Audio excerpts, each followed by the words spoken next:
The mysterious green man. Bathed in the dim light of the pub's lone lamp, a shadowy figure made his entrance. He was decked out in ragged green clothes, and his eyes were as black as night, sparkling with a kind of creepy glee that gave me the heebie-jeebies. "Top of the morning to you," he laughed, his voice dripping with a sickly sweet tone that made my skin crawl. He held a single gold coin in his hand, shining under the flickering light like some kind of evil sunbeam trapped in metal. Feeling brave from all the laughter and Guinness I'd had, I decided to take him up on his offer. The moment I touched that coin, though, it felt like someone had walked over my grave. But hey, I just figured it was the cold stone floor beneath us. Boy, was I wrong. That leprechaun's gift wasn't exactly what you'd call lucky. More like a nasty curse turning St. Patrick's Day into some freaky horror show. The coin started giving off this weird heat, and before I knew it, everything around me turned into an emerald fog, and bam! Suddenly I'm in some alternate version of Dublin where everyone's gone quiet. The cobblestones sparkled strangely, and all those bustling pubs were now closed up tight, their windows casting an eerie green glow onto empty streets. Let me tell you, fear took hold of me as I stumbled down those deserted alleys with nothing but that leprechaun's mocking laughter for company. That burning coin against my leg kept whispering about endless riches while leading me deeper into this nightmare maze. Each pub I came across looked more twisted than the last, ghostly drinkers raising their spectral pints in a chilling toast while barrels overflowed with this strange green goo that smelled both tempting and dangerous. As night fell over this warped world, things got even weirder. The pubs turned into these crazy traps playing on my worst fears. A beautiful woman lured me down a dark alley only to turn into some freaky witch with claws. The promise of riches had me reaching for chests filled with gems that sucked out my life force. With every terrifying encounter, that coin got hotter and its hold on me stronger. The leprechaun's laughter echoed louder, taunting my fading hope. But you know what? I wasn't going down without a fight. Remembering an old Irish tale, I started looking for a four-leaf clover, supposed to be a shield against evil. After facing all kinds of dangers, I found it under an ancient oak tree.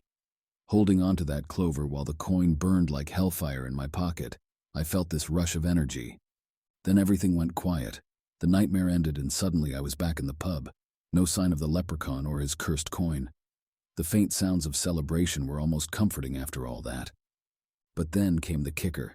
As relief washed over me like sunshine after rain, I instinctively reached for where I'd kept the coin. And it was still there. Its cold touch sent shivers down my spine, a constant reminder of what had happened. St. Patrick's Day would never be just fun anymore, but also a warning about how quickly things can go south and that sheer willpower doesn't always protect you from bad magic. So what did I learn from all this? Even when things look really bad, the real treasure isn't about money or jewels. It's about finding the courage to face your fears and discovering an inner strength that can move mountains, provided you don't lose your spark before getting your chance to shine. Green dye and regrets. The air reeks of stale beer, a bitter reminder of our St. Patrick's Day revelry that involved splashing our hair with green dye and drowning our anxieties in frothy pints. Liam, Mandy, Sky, and I are an eclectic band of university students wrestling with the aftermath of yesterday's merriment as we stumble toward our dormitories. The streetlights cast grotesque stretched shadows on the concrete. Despite grappling with a hangover potent enough to floor a rhino, Liam clings to his relentless optimism. He signals toward a neglected shortcut that could shave 10 minutes off our journey home. We scrutinize the forsaken path cloaked in unsettling darkness, despite the nearby glow from the street lamps. "Liam, are you joking?" Mandy retorts, her headache pounding in defiance. "It looks like it's torn from a horror film." "Scaredy cat," Liam teases before disappearing into the skeletal forest's grip. Caught between curiosity and exhaustion, we follow while Sky grumbles about potential mud ruining her new boots. As we venture further into this urban wilderness, darkness swaddles us like a heavy woolen shroud. The air thickens with an odd metallic aroma layered over damp leaves' earthy scent. A disconcerting silence wraps around us, interrupted only by gravel crunching underfoot. Suddenly, an imposing stone formation looms out of the shadows, an ancient circle adorned with moss-cloaked stones arranged ominously. Primitive etchings depict grotesque figures with clawed hands and contorted faces. Their eyes appear to track us in the dim light. A cold sensation prickles at my neck, urging me to retreat. Something isn't right, I whisper as my words choke mid-sentence. Just some druid relics, Liam dismisses nonchalantly, his voice echoing in the suffocating silence. He reaches out to caress a carving, fingertips grazing the rough stone. The earth responds with a low growl that vibrates through our bones. Liam pulls back, fear flickering across his face as the ground shudders again. An emerald whirlpool of light starts spinning within the stone circle. Fear surges like acid. "Run!" I scream, yanking Liam away from the escalating light. The air crackles with an unseen energy, and a sulphurous stench assaults our senses. But it's too late. A horrifying shriek pierces the night as a monstrous figure materializes from within the vortex. Tall and skeletal with green skin as vibrant as the swirling light, it sports razor-sharp claws and eyes that blaze like fiery coals. We attempt to flee, but dark tendrils snake out from the circle, snaring Mandy and Sky's ankles. Their screams are abruptly muffled by the creature's deafening screech as they're dragged into the swirling vortex. Liam and I stumble backward. Tears of terror streak our faces while we gape at this nightmare-made flesh. It turns its blazing gaze upon us, its skeletal grin a horrific mockery of joy. In desperation, Liam whips out his phone, fumbling with it. "The campus app," he stammers. "It says—" His voice trails off into despairing silence. "Says what?" I shout. "It says ancient sacrifices appease the Green Man, ensure good fortune for all." His words hang heavy in the ensuing silence. The monster lunges forward, claws extended toward us. Darkness begins creeping into my sight. I see only Liam's terrified expression and an eerie glint of emerald in those monstrous eyes. The next morning, police swarm over the cordoned-off park grounds. No bodies, no signs of struggle, just an overgrown path leading to an ancient stone circle shrouded in moss. The news reports a mysterious disappearance of 2 students. Liam is missing and presumed dead, and I now walk with a limp, a grim reminder of the night the Green Man claimed his sacrifice and guaranteed our community's prosperity, our horrifying secret buried deep beneath St. Patrick's Day's emerald veneer. That night, a monstrous being invades my dreams. Its skin shines like polished jade under moonlight. Its laughter echoes through the empty halls of my mind, a haunting symphony that plays on repeat. The image of Liam's face twisted in terror is seared into the canvas of my brain, each blink bringing his fear back to life. News channels drone about unfortunate mishaps, their words a cruel joke compared to the reality I know. Sleep becomes a ghost, chased away by guilt that gnaws at me like a relentless beast. Sky and Mandy's screams echo in my ears, their memory feeding the monster within. With each day that passes, campus gossip grows louder. Whispers about green lights near the park and hushed mentions of missing girls send shivers down my spine. They're not missing. They've been claimed by the entity Liam named the Green Man. In search of understanding, I delve into ancient texts hidden deep within our library's vaults. A book covered in dust on Celtic mythology reveals bone-chilling truths. An old deity known as the Green Man who craves life offerings and signals his return with a green glow. Fear wraps around me. This isn't over. It won't be until the Green Man's hunger is satisfied. The campus app's wish for good luck feels more like mockery now. How many more lives will feed this supposed fortune? Armed with newfound knowledge but alone in belief, I seek help from those around me. Scholars disregard my fears while police scrutinize me skeptically until I find him, a history professor with an unconventional interest in folklore. With bated breath, I share everything. He listens gravely before whispering about an ancient ritual meant to imprison the Green Man once more. The ritual requires a sacrifice, not of life but something deeply personal, something the Green Man covets. My eyes land on the worn-out shamrock pin from St. Patrick's Day, a memento from the day my nightmares began. Underneath the ghostly glow of a full moon, I return to the park with the professor's cryptic instructions etched into my memory. Fear looms large but is pushed aside by memories and loss. As I perform the ritual, chants fill the air with their potent energy, undeniable even if their meaning escapes me. The air hums with supernatural power as a green light dances within the stone circle. The Green Man appears again, his eyes burning with insatiable hunger. In one swift motion, I throw the shamrock pin into the swirling vortex. A furious scream erupts from him as he lunges at me, too late. The ritual ends. A blinding green light pulses from within the vortex, pulling him back into its grasp. A deafening roar cuts through the night, followed by an unsettling silence. Dawn finds me lying on frost-covered grass, tired but alive, while remnants of last night's confrontation leave behind only an icy chill. The university stumbles to explain another mishap that night, but rumors carry new weight now. They label me the one who faced down the Green Man. I know this isn't over. It can never truly be over. The Green Man sleeps for now, but waits for another lapse in attention or another St. Patrick's Day marked by green beer and forgotten rituals. And I stand alone as watchman against his return, forever marked by terror and uncertainty in anticipation of his next awakening. But will I be enough next time? Only the relentless march of time and the beckoning of another verdant light will unveil the truth. Kiss Me Clover. St. Patrick's Day has always been a dismal disappointment for me. Pubs packed to the brim with boisterous, beer-soaked patrons, shamrock body art resembling preschool finger-painting projects. But this year, an innovative app pledged a different experience. Kiss Me Clover, it cheerfully displayed in vibrant, verdant letters, assures your most amorous St. Patrick's Day yet. Intrigued, I install it on my phone. The user interface is straightforward, a map speckled with petite green clovers, each signifying a potential match nearby. Pucker up and procure your pot of gold. A cartoon leprechaun winks from the screen. With a resigned sigh, I swipe right on several enticing profiles. What do I have to lose? The first match, Sean, his smile mischievously askew, messages me almost immediately. We converse for an hour. Awkward silences are cleverly converted into witty repartee by the app's algorithms. When he proposes meeting at a new underground bar downtown, my habitual fear of first dates dissipates. The bar is dim and snug, the atmosphere heavy with the scent of matured whiskey and desperation. Sean is even more attractive in person, his hazel eyes glinting with what I naively interpret as sincere interest. After several drinks, the inevitable transpires. Our lips meet.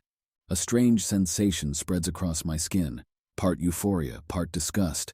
As we break apart, his eyes have morphed from warm hazel to an eerie pale yellow hue. His wide grin unnerves me.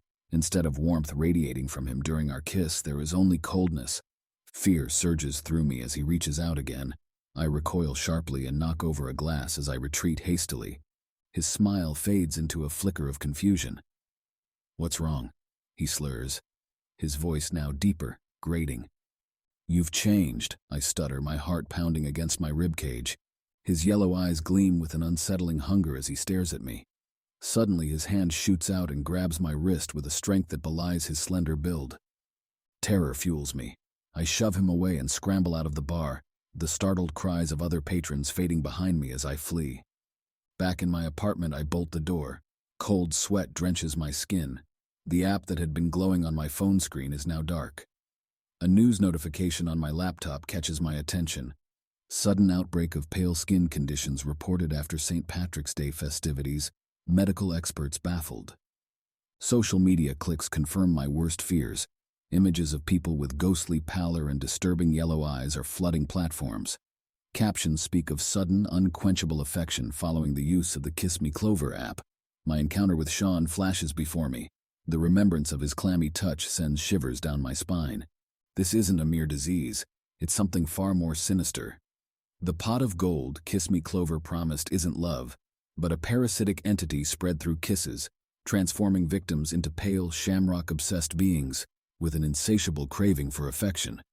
With trembling hands, I attempt to contact the app developer, a company with an alarmingly vague online presence. As expected, there is no response. Fear escalates into grim determination. I refuse to be another pawn in their monstrous game. Research becomes my only defense. Ancient Celtic folklore cryptically references a mythical creature, the fey banshee said to steal affection and leave victims as hollow shells. Could Kiss Me Clover be a modern conduit for such an entity? Days morph into nights. Sleep is a forgotten luxury, replaced by my desperate search for a cure. My apartment becomes a fortress, windows boarded up and heavy furniture barricading me against the growing onslaught of the afflicted. At last I find hope in an old manuscript. It mentions a ritual involving burning a 4-leaf clover while reciting an ancient incantation under a full moon. Skepticism tempers my newfound hope. St. Patrick's Day, once dreaded, arrives with potential salvation. With trembling hands, I venture out into the deserted streets, their emptiness chilling evidence of the affliction sweeping through the city. In a park, I discover a lone four-leaf clover nestled amongst dead grass. Under the full moon's silvery glow, I perform the ritual, my voice raw from disuse. A wave of energy pulses through the air as I finish chanting. Distant screams shatter the night, horrifying symphonies of unquenched longing. Looking up, I see a faint green glow radiating from the city center, ground zero of this Kiss Me Clover nightmare. Inhaling deeply, the weight of my task settles on my shoulders. The ritual has cut off the immediate threat, but the root cause remained, a malignant presence that needed to be eradicated. With a backpack full of homemade incendiaries, a desperate measure learned from a survivalist website, I step into the heart of our once lively city.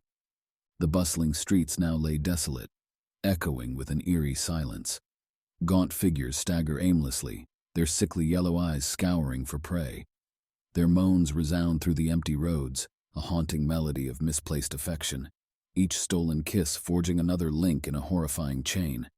I weave around their grotesque advances and lunge toward the source of an unearthly green glow, an imposing office building adorned with the Kiss Me Clover logo. The entrance is locked tight, but a swift run-up and shoulder barge sends me crashing through. Inside, the air thrums with an uncanny energy. A hypnotic green light spills from a room at the back. Pushing open its door reveals its source, an enormous bank of servers pulsating with that same eerie light. At its heart stands a figure shrouded in darkness, chanting in an unknown tongue. As it turns toward me, my breath catches in my throat. This thing is not human. Tall and skeletal, its skin mirrors the sickening color of the server's glow.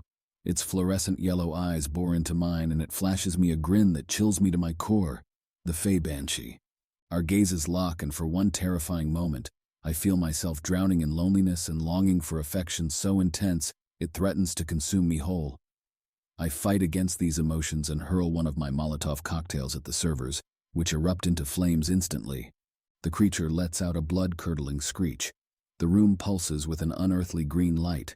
The flames flicker, but my resolve remains unbroken.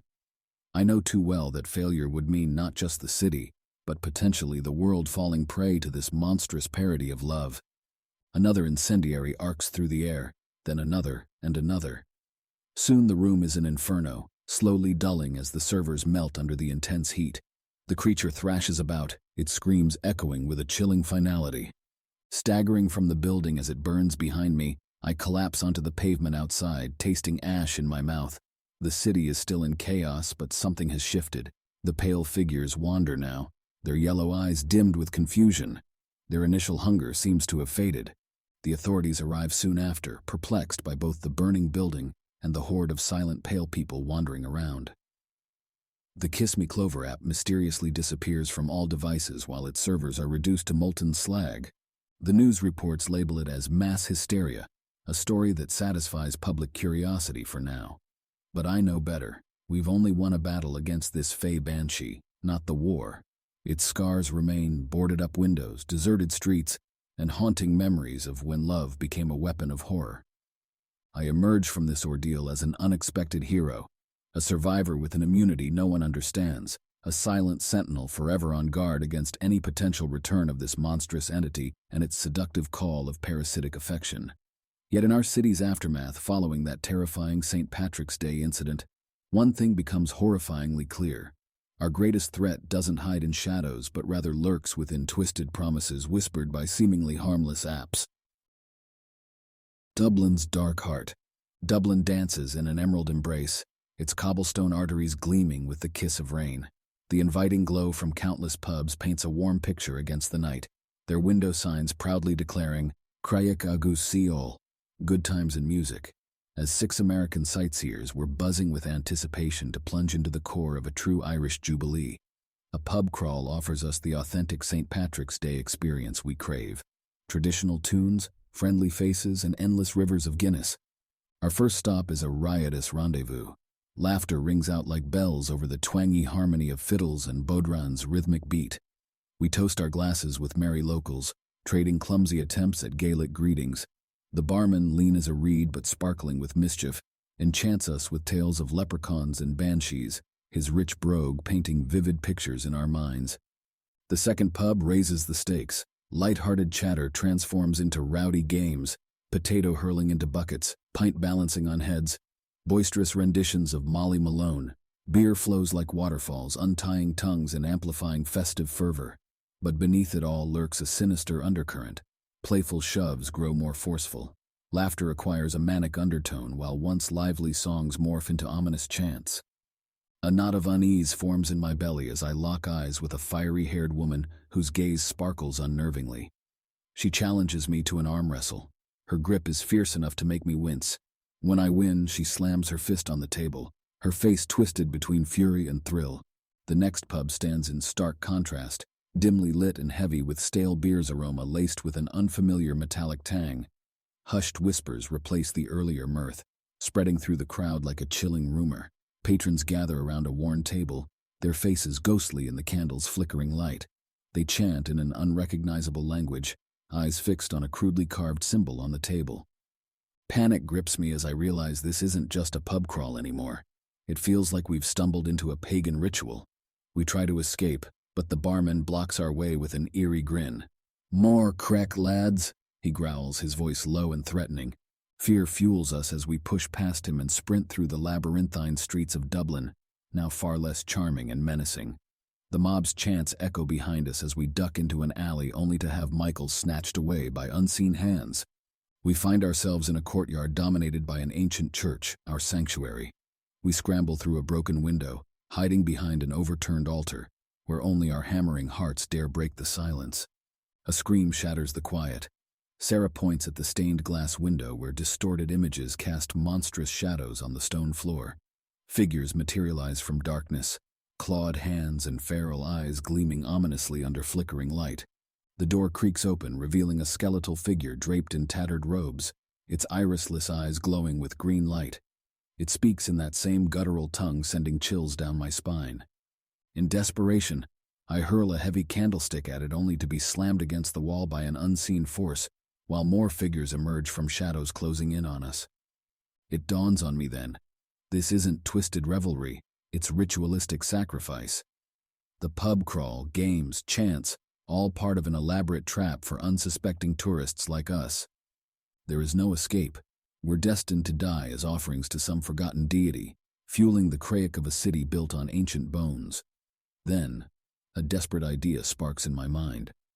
Recognizing the emblem from the ancient tome, I rip a fragile leaf from an age-old prayer book. With a hand shaking like a leaf in the wind, I sketch it onto the cold stone floor with a discarded chunk of charcoal. It's my last resort, a desperate roll of the dice on lore long forgotten, whispered in hushed tones during tales spun by our seemingly innocent innkeeper. Their chant stumbles as they spot the mark. The leader recoils with a sharp intake of breath, its voice humming with raw terror. It steps back, its followers echoing its retreat. A spark of hope kindles within me. Summoning courage from deep within, I begin to utter the sacred words associated with that symbol. The language is Gaelic, fractured and barely comprehensible, but into each syllable I pour my fear and desperation. Their chanting halts abruptly, replaced by an unnerving silence. They twitch restlessly. Their luminescent eyes flicker with doubt as the church turns frigid and shadows stretch menacingly across the floor. The head figure hisses once more before releasing a bone-chilling scream that seems to rip through reality itself. From the symbol erupts an intense light so pure, it sears away their darkness-filled eyes. They shriek in agony as they dissolve into tendrils of emerald smoke right before us. The bright light recedes into nothingness, leaving behind only an eerie quietude. We stagger out of the church, our minds scarred deeply by the night's horrors. Dublin is disturbingly silent now, its streets devoid of any signs of life.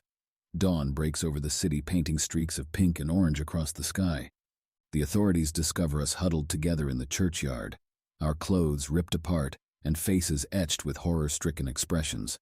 The news attributes the incident to a tragic gas leak in an old church that claimed several lives. They would never uncover the gruesome truth buried beneath the debris, the sacrificial symbol seared into the cold stone floor, a mute witness to the unseen terror lurking beneath Dublin's jovial facade. We return home, irrevocably altered by our experience. We remember Dublin not for its merriment and festivities, but as a city where reality and monstrosity are separated by a thin veil. We are haunted by the knowledge that beneath St. Patrick's Day's festive cheer, an ancient evil lies dormant, waiting for its next unsuspecting victims. We are living reminders of this chilling truth, bound by an oath forged in fear, forever on guard for the day when the green light returns and casts Dublin into darkness once more. Celtic Curse. The emerald expanse of Ireland's heartland stretches out before me, a living canvas painted in countless shades of green. Together with my 3 city-weary companions, we set out on a weekend escape. Our target is a modest village nestled within the rolling hills, untouched by the ceaseless tread of time. An unplanned detour guides us down an unknown trail, unveiling a secret settlement shrouded in perpetual dusk. Stone streets snake between cottages cloaked in moss, their windows casting a warm light. From one such entryway steps an aged woman, her face marked with lines that tell tales of bygone eras. Her grin is soft but holds an unsettling edge. She speaks in lilting Gaelic we grapple to comprehend, but her gestures are unmistakably amiable.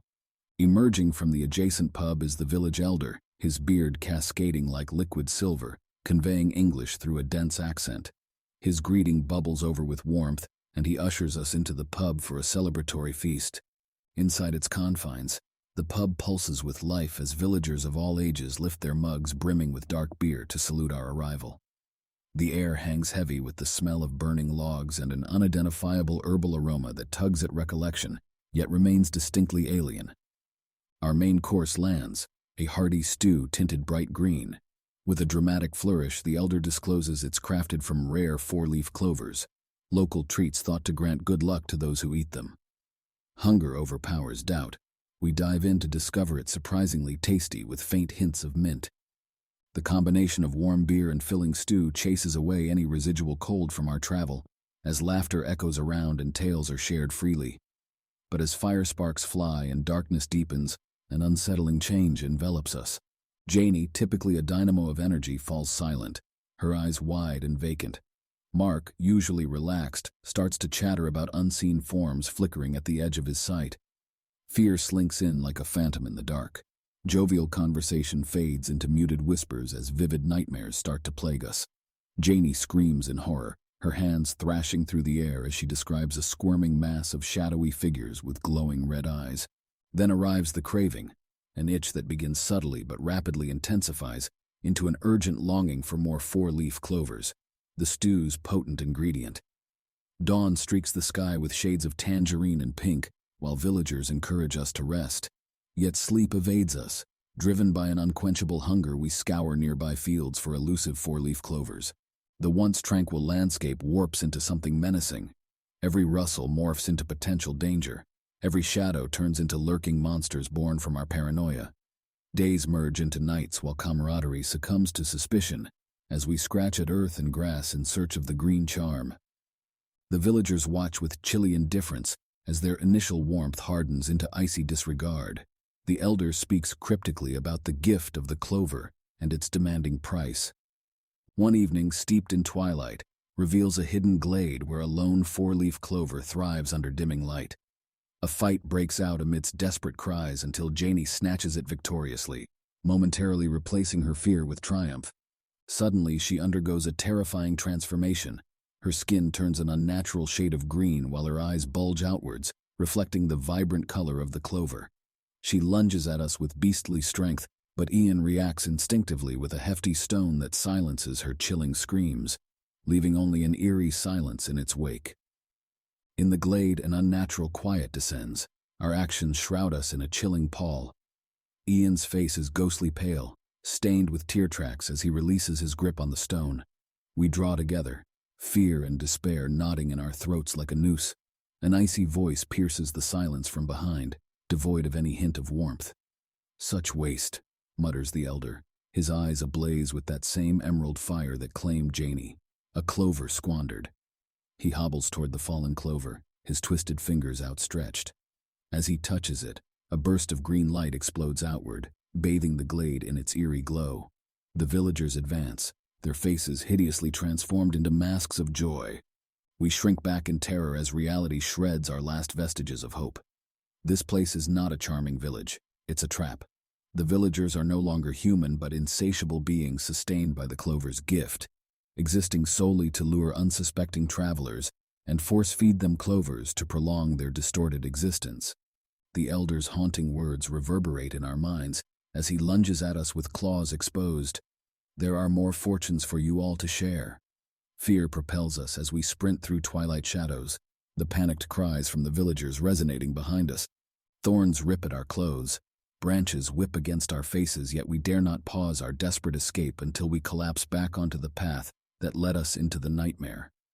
Behind us, an uncanny emerald radiance swallows what was once a village that now only exists as a terrifying memory seared into our minds. Ahead lies familiar ground, which now feels foreign after what we've survived. A passing shepherd discovers us, disheveled, bloodied, babbling incoherently. Our bizarre state prompts a search, but authorities find nothing. No village, no glade, just an undisturbed stretch of wilderness. Our tale turns into local folklore, dismissed as the hallucinations of drug-addled minds and murmured in hushed tones around campfires as a cautionary tale. But we know the truth. We carry the scars, physical and mental. The yearning for the four-leaf clover is a constant spectral itch reminding us of the steep price we narrowly avoided paying. Occasionally, under the relentless gaze of a swollen moon, our eyes catch an elusive emerald glimmer from afar, a bone-chilling beacon that whispers to the deepest wounds imprinted on us by the cursed boon of the clover. With a nauseating certainty that twists our insides into knots, we acknowledge the existence of that village somewhere in the shadowy unknown. It lies in patient ambush for its next naive prey to blunder onto its concealed path and unwittingly offer themselves as a sacrifice. This petrifying knowledge births an even more terrifying revelation, that there may come a day when our mental fortitude crumbles, unable to withstand its sinister seduction.